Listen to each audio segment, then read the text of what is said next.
सूरज की सुनहरी किरणें ओस से भीगे खेतों पर पड़ती है। पक्षियों की चहचहाट गूंजती है। सुरेश 40 वर्ष का मेहनती और सरल हल चलाता है। रोहिणी 30 वर्ष की सुंदर पर उदास सब्जियों की टोकरी उठाए दूर से उसे देखती है। एक हरे भरे गांव में रहते थे सुरेश और रोहिणी, एक ऐसा जोड़ा जिसे सबने आदर्श माना, लेकिन हर मुस्कान के पीछे एक अनकही कहानी होती है। एक दिन रोहिणी खिड़की से बाहर देख रही थी, खोई खोई सी थी। बच्चों की हंसी की आवाज बाहर से आ रही थी, पर उसकी आंखें तो कहीं और थी। रोहिणी ने हर जिम्मेदारी निभाई, पत्नी, माँ, गृहिणी, पर उसका दिल एक पिंजरे में बंद पंछी था, बेचैन, अनसुना, अनदेखा। दोपहर रोहिणी फूल तोड़ रही थी, तभी आता है अजय, 30 वर्ष का जवान, स्मार्ट, आत्मविश्वासी और आकर्षक नौजवान सरपंच का बेटा था। अजय ने बोला, दिन तो बहुत सुंदर है, पर इन फूलों से भी ज्यादा सुंदर तो कोई और है यहाँ। रोहिणी मुस्कुराती है, हल्की सी शर्माती है। अजय आया, मखमली बातों और चमकती आंखों वाला अजनबी, और रोहिणी उसकी तरफ मानो खिंचती चली गई। अजय और रोहिणी पीपल के पेड़ के नीचे हंसते, कुएं पर चुपके से मुस्कुराते, चांदनी रात में छुपके हाथ थामते।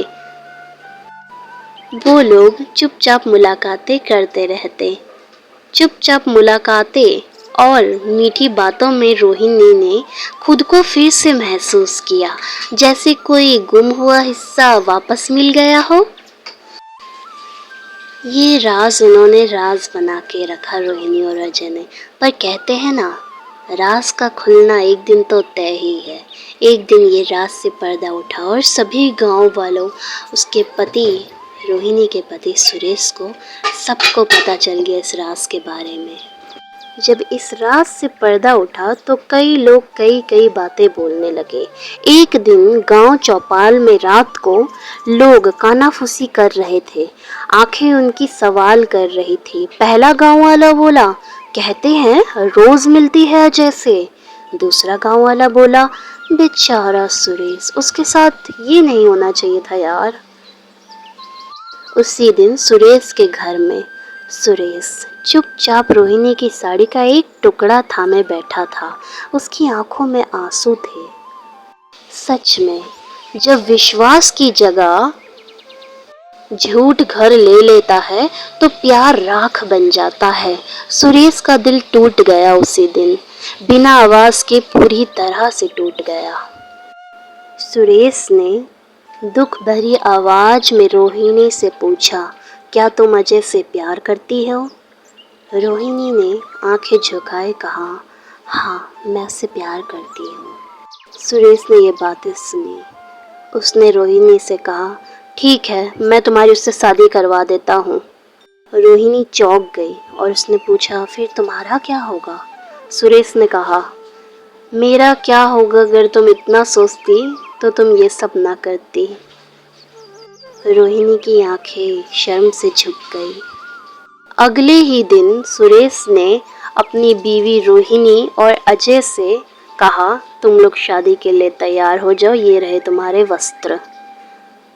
रोहिणी और अजय शादी के वस्त्रों में खड़े हैं। कुछ लोग तालियां बजाते हैं तो कुछ लोग मुंह फेर लेते हैं। यह शादी संपन्न हुई। सुरेश अपने घर में अकेला बैठा था।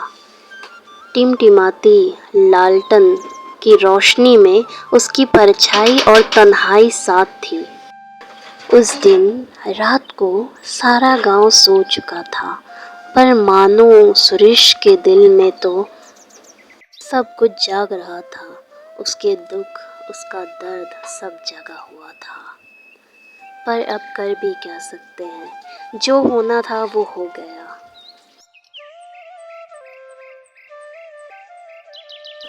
प्यार कहानियाँ कागज पर नहीं, दिलों पर लिखता है, और इस हरे भरे गांव में अब दिल पहले जैसा नहीं रहा।